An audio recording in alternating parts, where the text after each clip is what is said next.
যতক্ষণ পর্যন্ত আপনি আমি বাড়িতে না ফিরবো ততক্ষণ পর্যন্ত ওই ফেরেশতারা আপনার আমার জন্য মাগফিরাত আল্লাহ তাআলা কামনা করতে থাকবে। আর একদল রহমতের ফেরেশতা এই মাহফিলের চতুর্পাশ দিয়ে বেষ্টন করে রাখছে আমাদেরকে। একজনের কাজের উপরে একজন কাজ দিতে দিতে দিতে আরশের মহল্লা পর্যন্ত তারা চেয়ে গেছে। সেই ফেরেশতারা আমাদের জন্য আল্লাহ দরবারে মাগফিরাত কামনা করতে থাকে। ভাইয়া কিনা আমরা এই দুনিয়াতে ছিলাম না, ঠিক কিনা?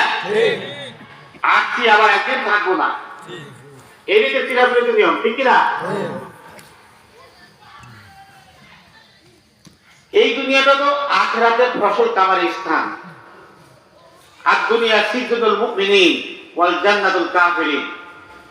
এই দুনিয়াটা মুমিন বান্দার জন্য, ঈমানদার ওয়ালাদের জন্য কয়েকখানা বা জেলখানা, আর কাফের আর মুশরিকদের জন্য এই দুনিয়াটা বালাখানা বা বেহেশতখানা। মুমিন ইচ্ছা করলেই সব কাজ করতে পারবে না। এই জায়গায় যারা আমরা আসছি, আমরা আল্লাহকে ভয় করে রেখে যাচ্ছি, ঠিক না?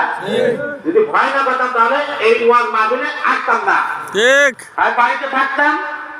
আর তা আমলে এখন তো সবাই একটা বেটি হয়ে গেছে, আমাদের সবাই মোবাইল, কম বেশি টিভি, এই মোবাইল নিয়ে ব্যস্ত থাকতাম, ঠিক না?